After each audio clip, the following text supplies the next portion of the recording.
What's up, folks? Another edition of We Are the Podcast Champions. Damian Salty G, joined by my right hand, my partner in crime, DEO Dio. What's up? Not much. Here basking in the golden sunlight of Black Panther. I thought you were going to say basking in the glory like Keith Lee. Yeah, I'm not gonna do that because I don't need that large man to enter my apartment and powerbomb me through the floor. So,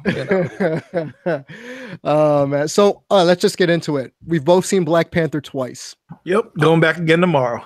I'm probably gonna see it again, probably on a bootleg this time because I don't feel like paying $18 for another movie unless it's a Tuesday and it costs me like $5. Right? Yeah. Thoughts? It was amazing. Like, I openly wept at the theater. I cried when I got in the car. I cried when I got home.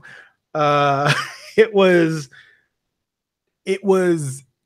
one of the most, no, not even one of, that was Marvel's most complex villain. I can't even call him a villain. Nope. He was the most complex antagonist that they have had in any film, period. Because every other has just been, I'm evil for the sake of being evil.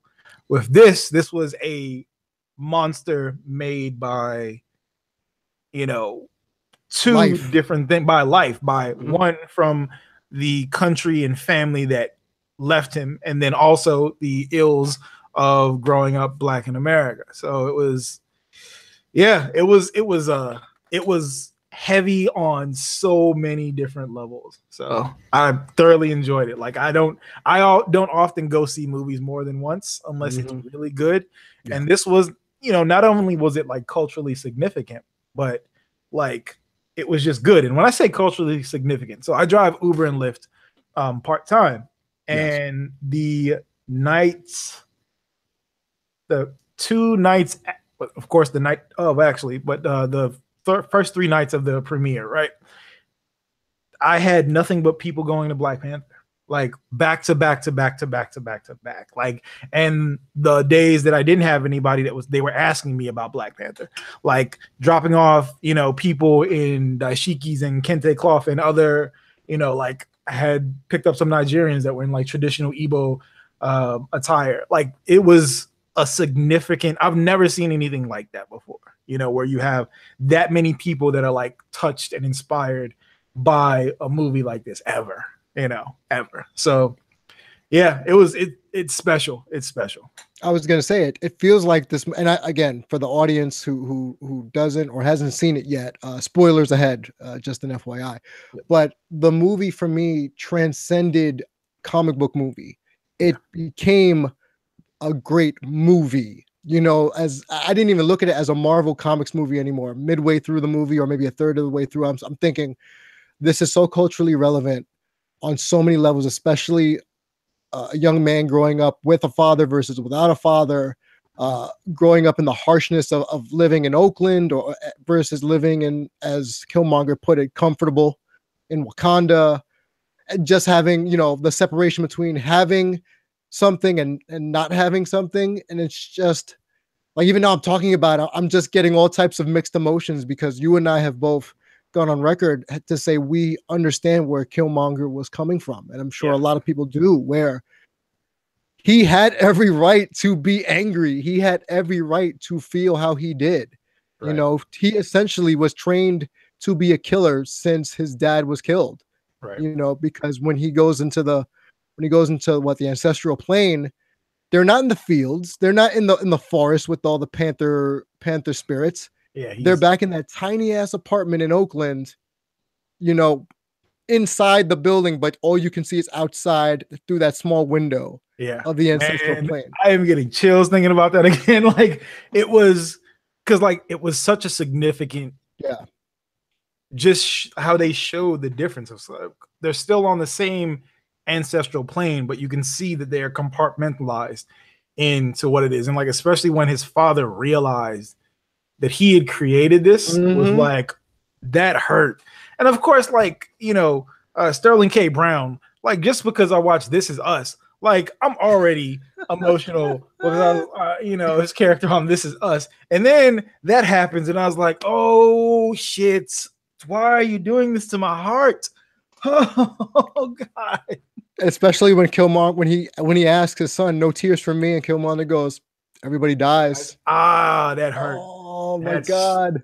stung. And then Because I've like, said that to people. I have literally said, no, I don't, because most of the time I don't cry, even at funerals. And I've said because everybody dies, especially where I grew up, you know, like everyone dies in the hood. right. Used to it. And then, wow. Yeah. Again. And I had like I haven't talked to my dad in probably since about, I was probably like 22, 23 years old. I'm 32 now. And like the conversation that we had then was mirrored by that, because he realized what he had created and I said what I could, like everything that I could to hurt him. So it was like, for me, like that scene was just like, oh fuck. Like that just hurt. That just drove home with the whole thing. And it was just like, all right, this is too much. That's when, you know, I was already like misty eyed because of just seeing me coming from a background. My father's from Nigeria, and like I grew up like in the era that I grew up in the 90s, late 80s, early in the 90s, like being African wasn't cool. Right. You know, like if you were the African kid, you were the African booty scratcher, or, you know, like stuff like that. You would get made fun of. Like my last name, people would make fun of that all the time. And like, if they saw my middle name is also like, you know, it was just one of those things where it's like, yeah. And now for it to be, you know, in vogue and cool, of course I do feel some type of way about it, but at the same time, I am proud of it to see that it was represented well, instead of it being, you know, one of the things that a lot of people were pointing out was like, yeah, you know, when people that aren't of color, especially Caucasian people, when they're like, what was the significance of it? And, you know, why is it such a big deal that you have this movie? I was like, you have to understand that all that we had to look up to in movies was pain. Yeah. We very rarely did we ever have a good guy to look up to. And even when we did have a good guy to look up to, he was doing something bad. So it was like all the movies that we had have been especially the stuff that has earned any type of accolades, has been a slave movie, has been about drug dealers and violence in the hood, as though every black person lives in the hood. And it's just like, we get tired of it. Like when you only see, that's the only depiction of yourself that you see, like that gets tiring. It's kind of like the doc that they have on, I believe it's on Netflix, The Problem with Apu, I believe it's called.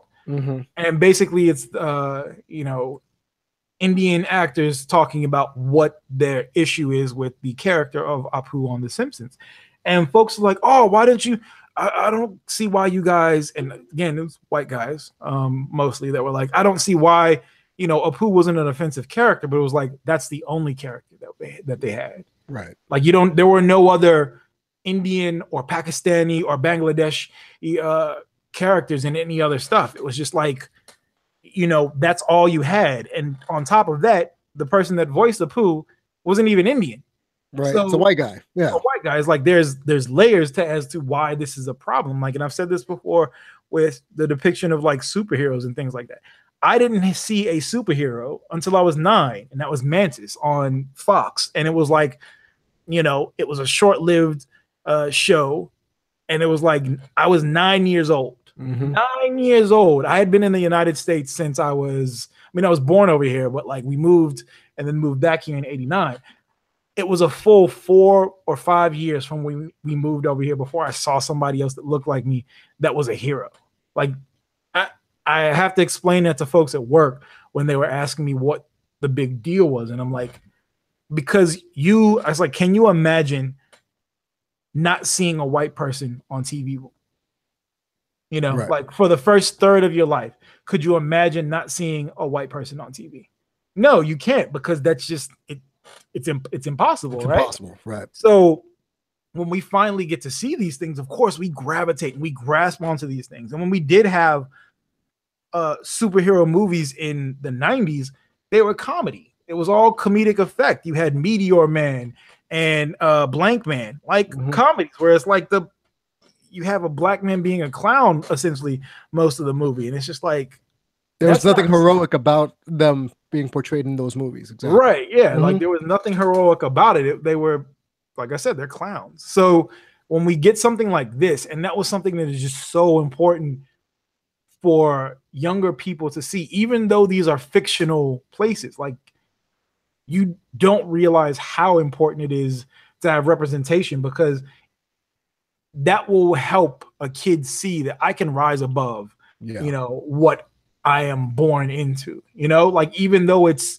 fictional, it's still, that still plants seeds of hope when it comes to stuff, you know, like. And just watching it, you could see that this could correlate to real life in a multitude of ways, where just the civilization, how the tribes interact with each other. You know, when you take the gorilla tribe and they're, you know, they wanted to go to the mountains afterwards, and then they come out for in the beginning of the movie for the I guess the crowning of Prince T'Challa, right. And just that fight between him and M'Baku and him right there, that's a civil war in a sense. For me, it was a better civil war than the actual Marvel Civil War, but of course, yeah. You know, just the passion in which they fought, their reasons for fighting, and then when you fast forward to the end fight of the movie, everyone's got their reasons for fighting, you know, and they're all in their minds right. And you and I talk about this all the time, about how in America it's always someone draws a line and that's the line they're going to dig themselves into, whereas in this movie, after a while, the light bulb does go on in people's heads, all around, you know, from T'Challa to Killmonger to, you know, anyone else from Wakanda, even to what's his face, Claw. You know, the fact that he was just like, I just thought you were a crazy American. Like, I had no idea you really wanted to go back to Wakanda. And then him, I feel like that line right there before, you know, spoilers, before he gets killed, where he mentions, oh, they're savages. Like, part of that made me so mad internally. Not, you know, and not the character, but because I know that's how people think. You know, you and I know that. And he couldn't have been more wrong. You know? And just hearing that, it's just, you know, I'm looking at the screen like, yeah, you deserve to get shot. And nobody gets shot. I'm like, good. You got shot. All right. Like there were like so many like pivotal and just like powerful moments. So like there's like the fight scene with M'Baku and T'Challa when, you know, they're fighting over the crowd, and like M'Baku grabbed him and it was like, you know, no mask, no claws, no powers, no special suit, just a boy. Like, and then you look over at his mother, and his mother said, show him who you are. That was like, I felt like they were talking to every black person in the world. And it was like, for me, that was like one of those moments where I got like, you know, you can just feel like a fire getting lit inside of you. It was just like, there was just so many moments that it was like, yo, this is a very key moment. And like, you can see, you know, like from this, you already have, you know, Disney's donating, you know, millions of dollars to start STEM programs for people and such. And like, you're going to see more and more people that are going to try to get into technology, because that's where it is.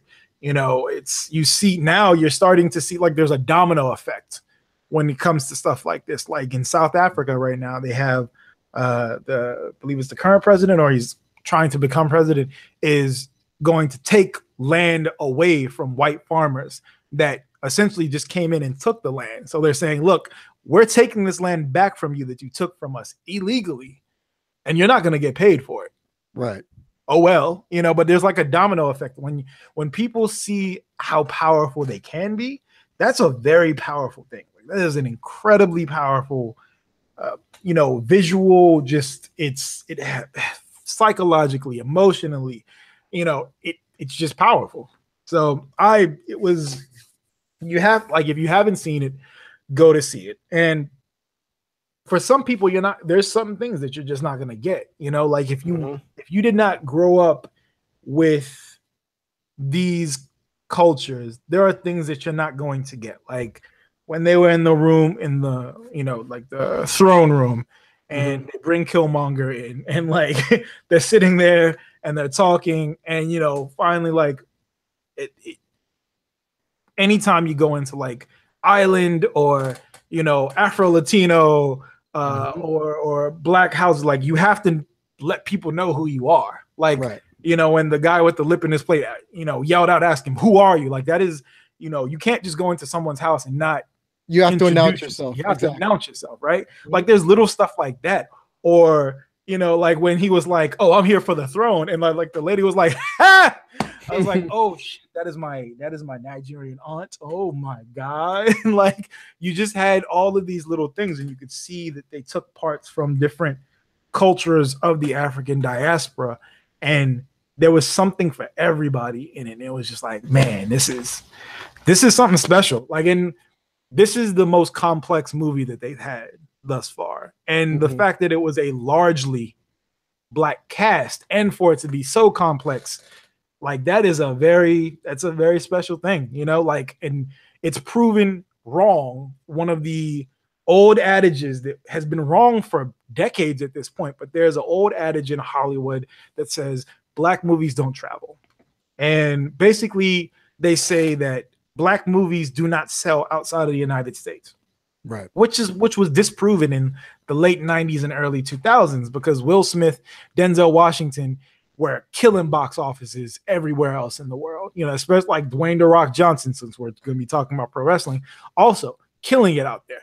And already, like, at this point, it's past $500 million, and it hasn't even opened in China yet. And once that happens, it's going to be well over $1 billion.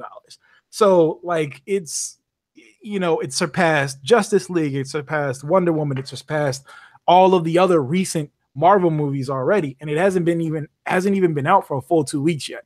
So it's just like, just seeing, like, it's one of those things that like crushed so many barriers and changed so many thought processes about things. So, and the best part about this conversation, one of the best things, is that we're just talking conceptually about the movie. Like, we're talking about the movie at its core. We're not mentioning like the cinematography. We're not mentioning the performances.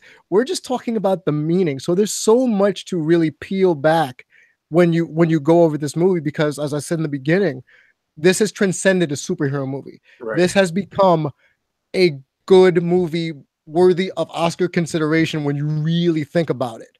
If a movie has you thinking long after you've seen it, inside your soul, about who you are and how you can make your world better just by watching a damn superhero movie as it was pegged at first, that tells you enough right there.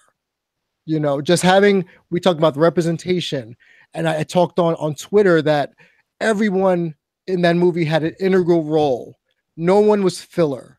Like, even the ancillary white characters had a purpose, and for that to happen in a superhero movie, let alone just a regular movie, that never happens. That's a very rare feat. Now, I've never seen Citizen Kane. People have said it's the greatest movie ever created. I have no idea, but I'll be damned if this movie isn't talked about 20 years from now, 30 years from now, and so on and so forth, for what it represented. Yeah, it is. Like, it is definitely, it is a moment. It is. And by the way, Angela Bassett doesn't age. Let's put that out there. Like, the whole thing of Black Don't Crack, like, that is, I think they made that specifically for her. Like, and everybody in this damn film was beautiful. Like, like, I was sickened. Like, how attractive everybody was. It was like, my God, this is just but the one thing too. So, as we know, we saw Angela Bassett with white locks. Yes. This was like, for me, it was like, this is the Storm that we could have had so long ago. That's what everybody said. Like, oh my God, she looks good with the white hair. She could have been Storm. She would have been the perfect Storm. But, oh my God. But yeah, like, everybody was excellent. Like, everyone played their role perfectly. And side note, Lupita still looks like she's 21 years old. Bruh, Lupita was everything in this movie. Like, just, whew, Lord have mercy. Just, my God. It was just, there's so much to digest. And like we said, like, we didn't really even talk about the performances, but like, there were so many standout performances. Winston Duke as M'Baku. He's my favorite character in the movie. Yeah, I know. He was great. It was just awesome. Michael B. Jordan is Killmonger. Amazing. Lupita Nyong'o is Nakia. Like, it was, Denai Guerrera as Okoye. Like it was just so many good things, and of course, Chadwick Boseman is T'Challa, but like there were just so many shining performances. Even Andy Serkis, like Andy Serkis is one of my favorite actors. Oh, he's great, man. He was amazing. Like he throws himself into every role that he does, and like you could tell he was into this role. Like the fact that he was speaking an Afrikaans accent so spot on. Okay, you caught that good. I thought I was the only one that really caught that. Okay. No, he had that down pat. Him and I know like the meme right now is Forrest Whitaker speaking. Oh, poor Forrest. About the Black Panther. Like he's like, if let me see if I can do it properly. Tulsa. It's he was speaking in that accent, and it's very close. Like if you ask people that speak that, they're like, "Oh yeah, it's spot on," but it just sounds crazy coming from him. So of all people, yeah. So yeah, it was just there were just so many. It was shot well. It was like the color grading. There was only like two scenes where I have to say it was like I would have made different choices in the cinematography just because it was too dark. Maybe that was just the theater that I was in. What was it? The first jungle scene? The first jungle scene and the casino scene. Like those were a little bit dark, but I still got it. The fucking soundtrack was amazing. Like that's a banger. That's on point. Like I've been bumping that soundtrack for the past 3 weeks now. Like that shit is fire. So yeah, it was just like everything that could go right went perfectly in this movie, and like it set up so many future things. Oh my God, thank you. Yes, it sets up the MCU in a greater scale. And well, first off, the fact that we're barely mentioning Chadwick Boseman's performance talks a lot about everybody else in this movie. Yeah, and he had an amazing performance. Yes. But like, everything else was just so damn good too. It was just like, my God. I've called it the sexiest movie I've seen in a long time. Definitely. Hands down. Because I'm trying to explain what that means to people. And they're like, but how can you find a movie sexy? I'm like, look, man, cinematography, performance, like you're craving more. It leaves you like an addict in a way because everything, like you said, was so spot on. And the soundtrack when they're in the casino, it's just like, yep, this is sexy as hell. And I like it. And I'm going to see this again. Yeah, right. I'm going to. Yeah, like this is mandatory. Like anyone that I talk to on like any dating app right now, one of the first questions: have you seen Black Panther? If they have not seen it at least 2 times, we can't talk. We can't talk. And I was talking to a chick earlier today, and she's seen it 4 times. I was like, I think I love you. It's like the first date is us talking about Black Panther. There you go. Yeah. So yeah, just an amazing performance. Like. And each time I go back to see it, I notice something different. That's good. There's so many, like I said, there's just so many cultural things that you notice each time you go back. And it's just like, And each time I end up leaving with that same confused feeling of like, do I hate Killmonger or do I love him? Because it's as an American, as a Black person born in America, like I completely understand it. And it's just like, but at the same time, it's like, yo, you a grimy motherfucker. Oh yeah. Dude, he killed his own girlfriend, man. Like it was nothing. He's like, oh, it's okay. Bang. Right. Bang. What? Yeah. That opening sequence that we were introduced to him in the museum was pretty I guess his depictions and descriptions of the artifacts, and he's like, nah, don't worry. I'm gonna take that off your hands. Don't worry about that. Like, I have heard that line a lot even before that movie came out. When people say, I'm gonna take that off your hands. Right. But the way he delivered it with such gravitas and confidence, I'm thinking, I want to root against you, but I can't. Like right there, I knew I couldn't root against him. Right. And just as the movie progresses, and he was like, hi, auntie, like you can. It was like, yo, like he just rolled up into the cookout, like, what's up? Yeah, like, oh, yeah, that's that cousin right there. Right. That's that one cousin is like, we want him to show up, but we don't want him to show up and act the fool. And then when you said that I think it was the River Tribe gentleman with the lip, with He the was lip, like, yeah, he's like, tell me who you are. And then he said it in the dialect. right. He's like, Indie Jock. And it was like, I was like, oh. And then like they dropped the trap music. It's like, this shit is lit. It was so good. Oh God, people, if you haven't seen Black Panther, please go see it. Do yourself a favor. It's far better than a comic book movie. It's a great film. Yeah, like it's in my top 3. Like if you want to go in comic, it's in my top 3 Marvel Cinematic Universe. Because like for me, it's number 1. But if anybody says Winter Soldier, thank you, Civil War, or they're number 1, I'm not going to argue with them because they are those. That's when it got to the point where it's like, okay, they're not actually making comic book movies anymore. They're making good movies. Yes. Like there is a difference. And like, when it comes to movies like this, I always have my criteria is, look, take away the context of it being a comic book movie. Was it a good movie? Is there a good plot? Is there good acting? Was it shot well? You know what I'm saying? Like, was the tones handled properly throughout the movie? Yes. And if it's not, then you can't, I have this with, a lot of DC universe, cinematic universe fans. And I'm like, look, they're not good movies. If you take away your fandom, were these good movies? They weren't good movies. Like, I just saw Justice League, dude. Oh my God, it was dreadful. It's one of those things you can tell when there's too many things that went wrong in the process of making this movie. Kind of like with Suicide Squad. Like Suicide Squad, for me, that one hurt the worst, but because you could tell that at one point this was an amazing movie, and then it just got chopped to shit.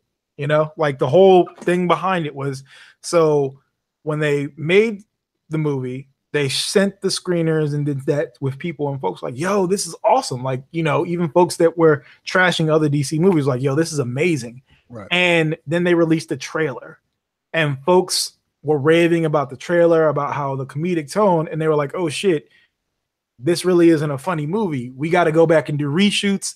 And what they did was they went back to the company that made the trailer and had them edit the movie.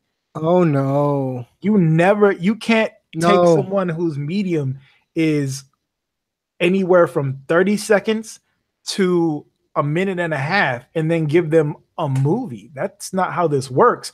And you could tell like everything in the movie was in bursts. There was nothing continuous throughout the whole thing. It's like, okay, you got like 3-minute bursts of scene. It's like, yeah, this is bad. Like I could tell just being in it. I'm like, yeah, this has been chopped to shit. Like this is 4 or 5 different movies that have been pieced together in poor fashion. Like it was, it was frustrating. It was so frustrating. Yeah, and me watching the Justice League movie the other day, I just couldn't, man. Midway through, I'm looking at the bad cinematography because we're talking about the great cinematography of Black Panther, and then conversely, you have Justice League's weird gray, reddish hues of everything. It's almost as if we were all privy to the rough cut edition of it, right? Before they put the finishing like lacquer on top of it, and it's just bad, like graphically bad. Steppenwolf, horrible. Oh my God.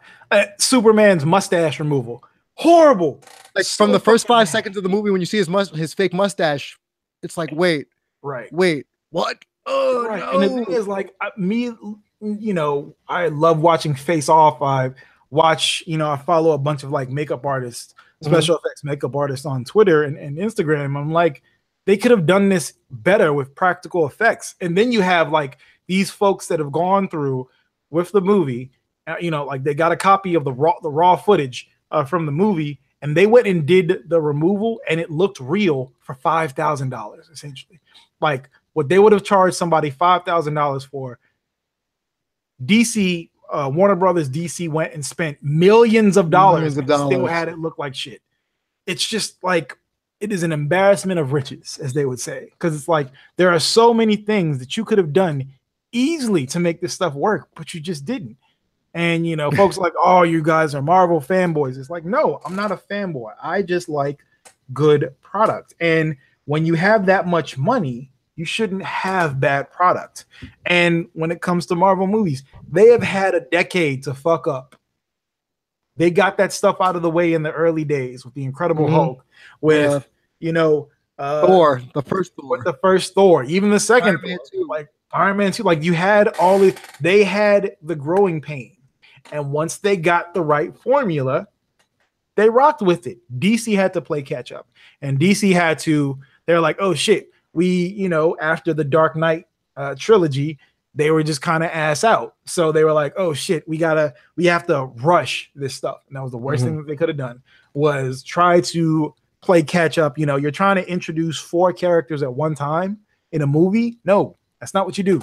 That's not how you do it. You have to introduce the important characters in their singular movies. And, yes, we know Batman at this point, but introducing him during Batman versus Superman, bad idea, because this isn't the same Batman that we know from previous things. So it was like, y'all are just fucking up.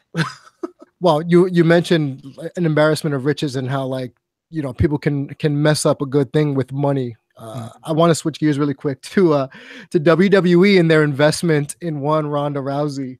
Lemon. I know you and I have gone back and forth, and Matt Roth was privy to this also at some points, where none of us are sold on this Ronda thing in the WWE, strictly because we saw how her career deteriorated in MMA with the consecutive losses, and just mentally, trying to juggle the Hollywood with trying to be supposedly the best martial artist on the planet, which she wasn't to start with. She was just the most popular, like we talked about. So I'll start here. I saw live at Rumble with the stupid pointing thing and her coming out cheesing from ear to ear. Right. I hated it. Watching Elimination Chamber, how she came to sign the contract, and we talked about those first 10-minute promo of her where it just sounded horrible, and I thought it was jitters, but you assured me that nope, this is how she sounds in a scripted promo. This is how she normally sounds, so get used to this. So the best part was her, and I'll give her credit. I don't know how much Triple H helped her with that quasi Olympic slam thing, but it looked believable that she could lift a dude up, a 245-pound dude. Oh no, she can do that easily. She is insanely strong for someone her size, just from the years of judo. Also, she just knows how to manipulate the human body and understands leverage in a way that, and has spatial awareness that we would never be able to understand. So yeah, I think most of that was her. So. Right. So that would have been the perfect way to introduce her during the Royal Rumble, but they did not. So now they realized, okay, and I even said on Twitter, and you can find me on Twitter at DareToBeDamien, I said this is a 180. This is a complete 180 of what they did at Rumble, and I'm okay with it as long as they don't let her talk. And they let her talk. And they let her talk the next night on Raw. Yeah.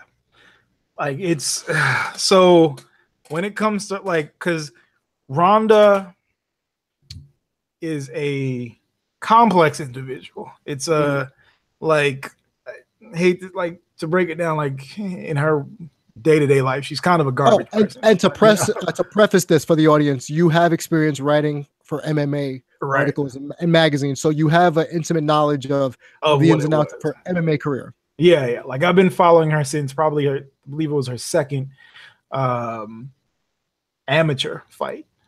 So she has been. It was a roller coaster ride, because we got to see her when she was this rising star, and you didn't really get to see. This was before social media became as. This is back in 2012, 2013, just when social media was starting to perk up, when it wasn't all encompassing as it is now. And we were followed in then once she became the Ronda Rousey, things started to come out more and more, like her being a Sandy Hook truther, terrible. Her being a 9/11 truther, also terrible. Her being very transphobic, and also holding some very, very misogynistic views on things. So you have that. But when it comes to the things that you will use in pro wrestling, promos, promo work, being able to have a character and things like that, she's never been good at that. You have, when it's just Ronda Rousey, the quirky, dorky girl next door that she is when she's not scripted. She's very personable, very charismatic, Yes. But then when it's time for her to be serious, she gets into this very rigid, thing, and she like it was like she was trying to do a pro wrestling persona before she was even trying to be a pro wrestling persona. And it always came off as stilted and just, it was always weird. And like one of the things that people talked about last night was when she did the Ronda Rousey walk down to the ring entrance, where it's like this super stiff, I'm coming. It was just like, okay, we're not going to buy it. And the theme that she has, like, it's just like, okay, y'all have picked you've made so many poor decisions when it comes to this. Like, and this is years after, when she was famous. Like, she's not, this isn't the Ronda Rousey that it was in 2000 and what was it, 2004? Was it 2004 or 2005 when they had the stuff with The Rock? A couple years ago. Right? Like, like 2015. Yeah, so that was before she lost. Like, lost spectacularly twice in a row. Like, you had all that, and just like what we've seen was like when she got down to the ring, and she was completely overwhelmed with the situation. Yeah. And it's like she is a fan. First and foremost, she's a fan, and that's okay. And that's okay for her to be a fan. Right, it's okay to be a fan, but it's like when you're in the middle of a promo and you're supposed to be going back and forth, and she had to break the Ronda Rousey persona and just be Ronda Rousey the person, and then had to jump back into the persona. It was like, okay, that's bad. She's never been a great talker, right? Like when she's doing interviews and people are just asking her questions, yes, she has she has a lot of quotable stuff. But when there are things where she has to read off of a script, like anytime the UFC, like they always would do these promos where X person versus X person, and they're talking about the lead up to the fight and what they're going to do to the person in the fight. She was never good at that. She was always bad at that. And then we saw when she had acting roles in The Expendables and whichever Fast and the Furious movie that was, she's just not, she's super stilted, and it's just like, this isn't good. And, this would have been one of those times where somebody needs to go through NXT. Like, to throw her on like Shayna? Yeah, like Shayna. Because Shayna's grown leaps and bounds since she's been in NXT. And like Ronda needed that. She needs to be able to, to work those kinks out before she gets up to the main stage. Because when you're up on the main stage, because the crowd, so folks were like, oh, because of course the WWE, Kevin Dunn likes to try to cut out boos. Of course. And he cuts out boos and likes to put in canned applause all the time. And me being a sound engineer in my day job, I can hear when that happens. Like, it's a very distinctive non-transition that he does, because it's just an abrupt, the boos stop. And it's like, what the? Okay, I see what he did. And like folks that were there, they were like, oh yeah, they were booing her. And it's going to get to the point where people are so loud that he's not going to be able to block it out. And they're not going to be able to Roman Reigns this, because there's nobody, they don't have enough people on the women's roster to make her the good guy. Like, it's just not going to work. Like, they bought a lemon, like, just. So what do you think her ceiling is in WWE? Truthfully, I don't think she's going to be there past a year. Like, just the crazy travel schedule. Because if she's going to be full-time, like she says, she's going to be full-time. That travel schedule is crazy, right? Like, she's not going to be able to do that. Like when she was fighting, that's one thing. When you're only fighting a few times a year and you're training in one place for long periods of time, right? Having to go somewhere new every single week, multiple times a week, that's a lot, especially for a new marriage as well. Like, her ceiling, she'll probably end up having like a feud with Stephanie McMahon, maybe something with Charlotte or Asuka. Hopefully not, because I don't want to. Please don't touch Asuka with a 10-foot pole. Please leave her alone. Yeah. Right, but like they're gonna but I'm pretty sure she's going to get tired of it after a while and end up getting the Brock Lesnar treatment. Like, And just so y'all know, Brock Lesnar is going to be going back to the UFC. Like, of course he is, and we knew this for a while. There's a lot of stupids out there in wrestling Twitter. They're like, "Oh no, why would he? He only works a few times a year, and he gets a lot of money." I was like, "Yeah, but he only has to fight once in the UFC a year." And WMEIMG, the company that just bought the UFC for $4 billion, they need headliners, and they will throw just crazy amounts of money. Like, a company spent $4 billion on the UFC. If they can spend that type of money, even though they had to take out loans, they are going to beat whatever the WWE can give him easily. Like, it's not even going to be close. So, yeah, just so y'all know, he's going to be going back, which means Roman Reigns is going to win. Well, which we knew a year ago. You know, everybody was after WrestleMania last year, after the Goldberg match, everybody knew that Roman was going to be eventually groomed to take it from Brock, especially as you just said.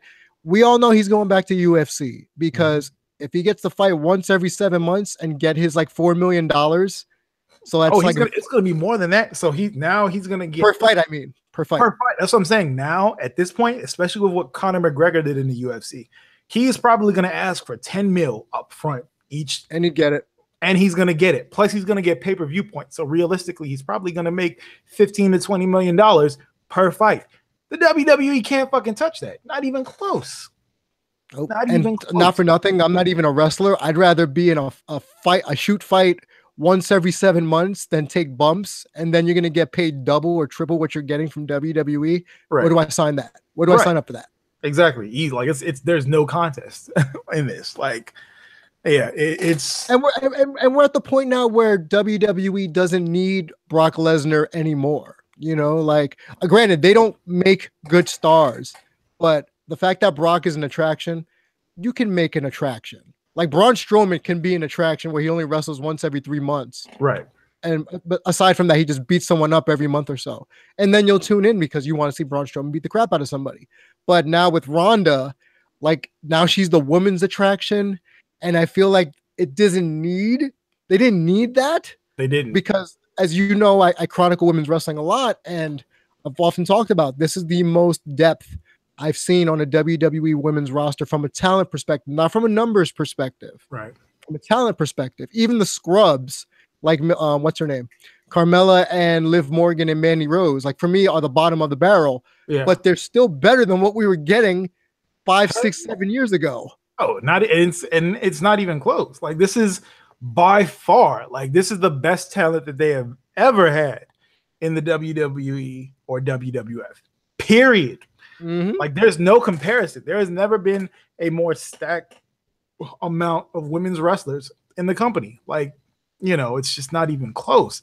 So the fact that you got that, and of course we already saw the rumblings of this during the Mae Young Classic. Indeed. And that was when, you know, I already started to roll my eyes because I was like, we don't need this. We don't need Ronda Rousey, or you don't need Ronda Rousey, you know, because especially in this day and age, what's going to happen now, you already see the articles of people putting stuff out saying, hey, you know, Ronda Rousey's not exactly the type of person that you need to be cheering for. You know, once you have those, you've got those types of things being said about now your premier star in your company. That's not good. Like they didn't. This is how you know they are out of touch with things. They didn't bother to actually go and do a deep dive like they would have done had she been in NXT. Because how many times did we see folks that were going to be in NXT that their careers were cut short because of stuff that they had posted on social media and things like that? You know, what's of course, name? Shriver, whatever her name was. Oh yeah, Liv Shriver. What is her name? Jessica Havoc.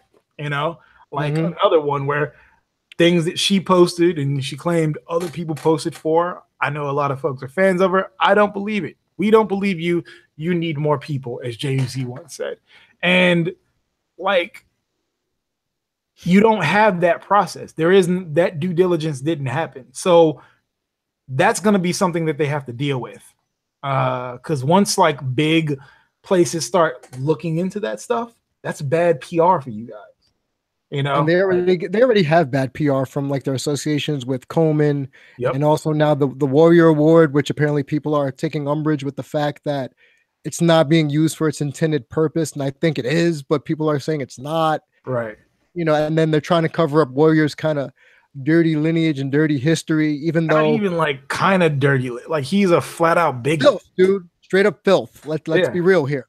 And his wife, because it's his wife, she's going to defend him in his last days and say he was a changed man, and maybe he was. Shit. Maybe he was, but you can't cover up this much filth and not expect to see a little bit of dust not come out from underground. So, not for nothing, I don't particularly like the signing of Ronda Rousey. I get it from a business perspective. I get it from an ESPN, get more eyes on the product perspective. But do you need it? Are you really that bad in business right now, Vince, that you needed to bring in someone who's on a 2-fight losing streak? Right. And for all intents and purposes has dried up almost every well she had. So she had to turn to WWE because she's a fan and because she can get paid to not really put herself through the rigors of being on movie sets. And you really think if she's a full-time wrestler, which I don't think she's going to be, I think she's just going to be on the road full-time. Right. She's not going to wrestle. She'll appear. She might like beat up someone, but I can't picture her constantly wrestling because I know she's been training, with the Iconic Duo down in Florida, but can she do this day in, day out? Like, yes, judo and her throws and her, like you said, her spatial awareness and her ability to manipulate the human body, that's all great. But how many athletes other than Kurt Angle have been able to take to one style, Olympic style of combat, into another one so seamlessly where you didn't even miss a beat, from day one? Right. You kind of broke up there for a second. Oh, sorry. I was talking about the fact that no one other than Kurt Angle has been able to master pro wrestling as fast as he did. Right. So if WWE is banking on Ronda doing that and getting the learning curve down, highly doubt that's going to happen. Yeah. No, I don't think it's going to happen either. Like it's one of those things. Like that's why NXT is so important now. Like all of the issues that we have with so many things happen, like it's the kinks get ironed out down there before you get to the main roster, because there are two very different environments. And the main roster is not the same as NXT, but it does set you up to understand how to move on the main roster. And it's like when you don't have that, like that's bad. You know what I'm saying? Like it's not gonna end well for her, especially knowing how the crowd will very quickly turn on people. We've seen it happen umpteen times where, the crowd will love something. They will love it. And then next thing you know, they fall out of love with it. And they will shit all over it with every bit of their being.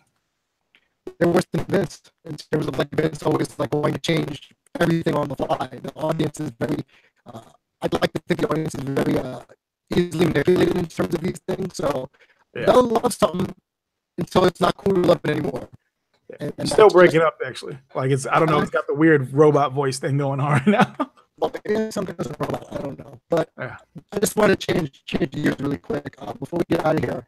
You mentioned something before we came on air about people who talk big on social media, and you and I have warned people about being mindful about what they say because it might come back and bite them in the ass. Right. So you mentioned something along the lines of how you can tell a person's never been in a fight before. So I'm curious, how can you tell on Twitter that a person's never been in a fight before? Okay, so one thing, like you can tell, especially amongst like pro wrestling fans, the people that have never been in a fight before, just on how they react to pro wrestling. Like just on how, oh man, that hit was stiff. And I'm sitting there like, excuse me, what? No, it barely made any contact. What are you talking about? That's stiff. Or how they'll talk about how, these they didn't throw this mixed martial arts inspired kick, or they'll call things and like, what do you got? This isn't how this stuff goes at all. Or like how you'll see I know back in like pre, social media days, like how you would have like the dudes when I was in high school, they would talk about how they're going to do a diamond cutter in a fight, or, how they're going to do X, Y, and Z. And you'll have like on Twitter, like you had, especially like the dudes, the quote unquote heels of pro wrestling Twitter, the guys that, love to talk about how, how they're a heel character and this, that, and the other. And, anytime you brag about what you can do, that's a pretty surefire sign that you can't do it. Like that's off the top. And it's one of those things when you have folks that will sit there and pop off to folks. Like if you're saying something that is problematic, or if you're saying something that is deeply offensive to people, and they're like, look, this is not funny, this is not cool. Like when someone says, look, stuff like this will get your ass kicked, and you're like, oh, nah, nothing's going to happen to me. It's like, that's when I know these folks don't understand that just because you're on the internet doesn't mean that you can't be touched.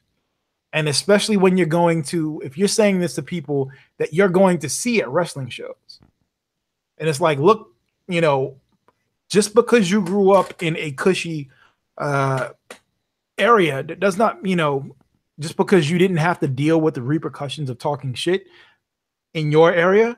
Some of us didn't grow up that way. Some of us grew up in, the quote unquote hood, which is something that I do kind of hate the connotation of. But look, like I lived in a lower income neighborhood for a large majority of my lifetime. Like I grew up with African and Caribbean family members. It was like, if whatever I said, I was held accountable for. If I pop off to someone and I say, I'm going to whoop Richie's ass, Richie is going to see me about that. And I better keep that same energy that I had when I said I was going to whoop Richie's ass. So when you have these dudes on Twitter that, oh, I'm a heel, I'm this, I'm that, when you keep on doing stuff like that and you talk about how you can whoop so many people's asses, that's eventually someone's going to test that out. Like just because you know these folks, because you share, common interests, I don't mean they won't go upside your head when you do some dumb shit in real life, like it. And it's just one of those things, like you can tell especially if you come from certain areas, you can usually tell who the, fake gangsters are pretty easily. What you and I used to talk about in terms of, chin checks, where someone, everyone's from around the neighborhood growing up, even if you can't fight, they always tell you to go up to the toughest dude in the yard when you're in a good situation, knock them upside the head. And even if you get stomped out after the fact, no one's going to mess with you because they think you're crazy, right? So in Twitter Wars case, there is no repercussions other than the block button. But I guarantee you, I listen to people all the time, if you're going to go to a wrestling show and you know people who you've popped off to are going to be there, why the hell are you putting yourself in that position knowing that someone may be your ass? Right. And then come crying to other people when you got your ass whooped or when you feel threatened. Like, no, you put yourself in that position. Right. Don't start no more being on is the moniker I like to go by all the time. Yeah. So that's on you. So I warn anyone on wrestling Twitter or just social media in general, if you want to be a keyboard warrior, do so judiciously and capriciously. Just watch who you talk to, because you never know. I might show up at a wrestling show, and I'm going to say I'm going to be the one to do it, but I guarantee you there's people in my crew and the people I hang out with that will chin check you really quick. Right. So just be mindful of the things you tell other people, because then we get to that point where maybe we don't even have to get into a fight. Other people will do it for us. Right. Yeah, like it's just that real. And like especially like when you have because like a lot of times we see this, like folks that have like a Twitter posse, and it's like, okay, you have a Twitter posse of neckbeards, right? I love that phrase. I love when you say that phrase. It's like when you've got you have a Twitter posse of neckbeards that are talking about how they're gonna RKO somebody if they see him in person. Dude, first, like that's number one, you said you're going to RKO somebody in real life. One, if you actually try to do that, you're going to hurt yourself before anything else. And when you're on the ground, then you're going to get stomped out.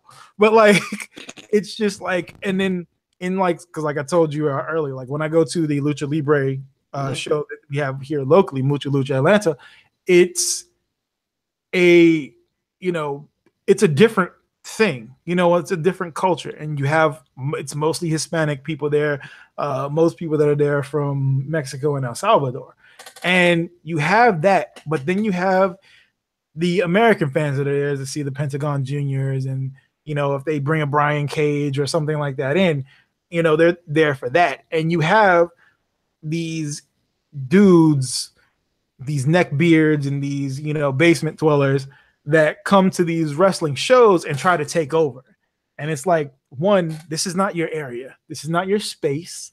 You don't need to be coming there doing your Bullet Club type chants and, you know, your villain whoops and all that type of nonsense. Like, if you continually do stuff like that, that cholo that is over there across the room that's been eyeing you the whole time, please believe he's going to see you when you get outside. If not, if something does not happen during the damn event. And it's like, that's one of those things that I see amongst a lot of American, like, I think it's more so just an American thing where it's like, oh, well, we can come in and take over this event that we have no cultural resonance with. And it's like, no, you can't do that. And I've, you know, this, I've gone on record and say that wrestle fans need to sometimes self-police themselves. Read the room, as I like to say, because you can get away with something in your town that might work somewhere we never heard of. But if you come to another market, especially if you're out of town, like I've run into this where when I started sending shows in the Midwest, I wasn't familiar with the customs, so I would butt heads after the fact with some of the fans because some of their chants didn't make sense to me. But the opposite here is I didn't try to shut them down because I realized I was in another territory. Right. You see what I'm saying? I read the room. Then after the fact, when I had conversations with them, I got to understand it. Whereas WrestleFan Joe over there, who thinks he's, you know, a Ring of Honor groupie, rocking his Bullet Club shirt and his building umbrella, right, trying to get everybody to sweep him and say whoop whoop every 5 seconds. Right. So there they go, whoop whoop on you real quick if you don't knock that stuff off. Right. Yeah. It's exactly. You know, like it's every now and then, like we'll have folks that come into town for these events as well, and it's like you can tell they realize very quickly, oh shit, this is different. You know, like when you have folks that come from up north and from the Midwest, Atlanta's a very different place. Like if you've never been down here, it's a very different, and like the different areas and neighborhoods, like it is probably one of the most complex places that you'll be ever visit. Like it's a mixture of every big city and every small city at the same time. So like just seeing how, you know, when they come and they try to take over and then they very quickly realize, ooh, I should probably just shut up right now. You know, like before I catch these hands 2018 like Braun Strowman. Exactly. And like, you know, you'll really catch your hands. Like it's you know, like a lot of folks don't like when you have something, you know, like because Lucha Libre it's received different culturally by them than pro wrestling is. You know, for us, pro wrestling's entertainment. For them, and many times it's a culturally significant event. You know, like El Santo is huge, you know, south of the border. You know, like you have a lot of like Mil Mascarettes, like they are like legends and like national heroes. It's not the same. We don't have anything like that here. Yes, Hulk Hogan was big and this is that and the other, but you know, we don't care about him the same way that they do in other countries. Like it's idolize our wrestlers like that. Exactly. Mm-hmm. So, by the way, before we get out of here, what, if any, talents down there should we keep our eyes out for? Down here, that's the thing, because like the impressive ones that I've seen down here have gotten looks from the WWE already. Austin Theory was one of them. Like, yeah, he's from Georgia. Yeah, okay. I remember correctly. He's from Georgia when I looked the other day. But yeah, was doing a lot of stuff down here. And Austin Theory. Let me see where he is from. I'm pretty sure he's. Yeah, I like him. Yeah, he's a good egg from what we can tell. But yeah, he's from McDonough, Georgia. He's from basically where I stay. Essentially, is where he's from. So yeah, he was like one of the lesser known secrets down here, as well as Joey Lynch from. I've seen him. Yes, I've seen the Lynch boys. Yeah, like dude is great. You know, like athletic, understands the crowd. You know, just all around just a good dude. He's also actually this weekend. Oh, okay, dope. Yeah, but yeah, that's about it. Like, you know, we've seen like the Kiera Hogans and stuff like that. She's in TNA at the not TNA. Keep calling it TNA, Impact Wrestling. Yeah, I know it's probably not TNA. Yeah. So, you know, she's dope. But there's a lot of most of the talent that they have, especially since it's a Lucha Libre show, is from Mexico.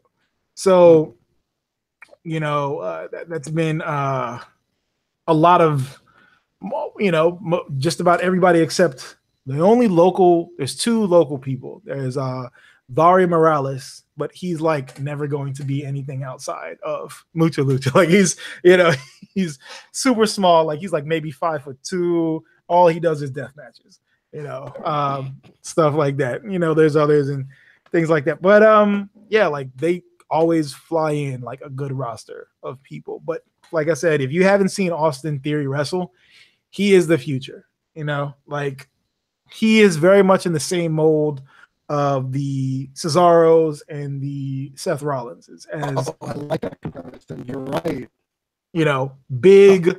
You know, muscular, not crazy muscular, but functionally strong, good-looking kid. You know, he's not like crazy tall like a Drew McIntyre or anything like that. But you know, he's got the look, he's got everything. You know, his move set is dope. Like he can wrestle every style, from what I've seen.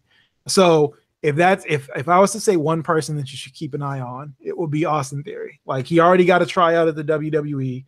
I'm not sure if they passed on him or not, but would not be surprised if we see him in NXT within like the next 2 years because he works predominantly with Evolve and you know the WWN and right. You know, they have a close affiliation with WWE as well, so they're almost as a pre-NXT minor league system for WWE in general. So I wouldn't be surprised to see Austin Theory show up on NXT, like you said, not even in 2 years, maybe 3 years, maybe even less, maybe 1 year, because he's gotten up the card at Evolve so quickly where he's already main eventing with Zack Sabre Jr. Right. And like just seeing him from the time that I first saw his match, like a year and a half, 2 years ago, to where he is now, it's like, oh wow, he has improved drastically. And he's only 20 years old. That's the other thing. That's the killer, man. He's only 20. Yeah, he's only 20.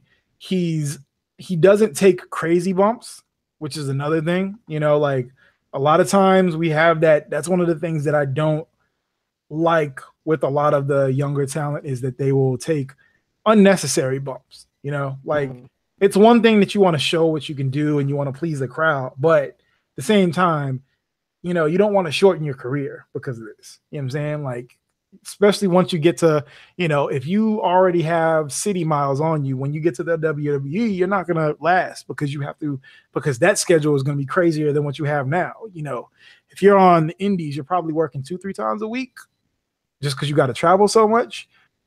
But if you're in the WWE, you're going to be wrestling like 4 or 5 times a week. Look, man, I told you guys when I did the travel down in Florida for those 4 consecutive shows. Right. Man, listen, I don't know how the hell they do it, but they drive like 9 hours sometimes to a show. Yeah. I'm exhausted in the car after 2.5 to 3.5 hours. So I can only imagine, you know, I did that for 4 consecutive days. Imagine doing that forever. Nah, I couldn't. good. My body's okay. I don't need to put myself through that anymore. So I give wrestlers the big salute of the cap. Just to say, you know, you guys are tougher than most people give you credit for, and that's not right. But yeah, that's just me. Yeah, no. I would like if I had to be around the same people like that all the time, I'd end up fighting somebody on a regular basis. Just like that much. Imagine, you know? Yeah, like it's way too much. So, well, I think that's a good point for us to stop at for now. You want anything to say last before we go? Go see Black Panther. It's good. Yes. And I don't. If you have had any racist people tell you that they were mad because there weren't enough white people, or that they made jokes about white people in the movie, just shut up and go see it. Don't go into it with any preconceived notions. Just go see the movie with a clean slate and just go watch it. It is an amazing film. You will see during the cumulative fight at the end, there are rhinos. And I'm sorry, I immediately envisioned myself jumping on one of those bad boys and riding into the battle myself. So, they got to do that, even if it was a green screen. It was still awesome. It was awesome to watch, especially the way they were called out from under the ground. It was just amazing. Like when he blew the horn, I was like, "What is he doing? Oh shit, we got rhinos!" And we got rhinos better than the rhino portrayal in the Amazing Spider-Man movie. So exactly. So you can find me at Dare to Be Gaming, Dio at I'm Just Dio. We have a lot of good back and forth reporting on Twitter, especially when it comes to certain wrestlers and how the hell they don't age. Like Mickey James, for instance, she's ageless. Angela Bassett is ageless. I don't know what drugs they're taking or what ginseng they're drinking, so I can get in on that. So, as always, the podcast champions is your boy Damien RPG. That is Dio, and we will see you next time. Later. Peace.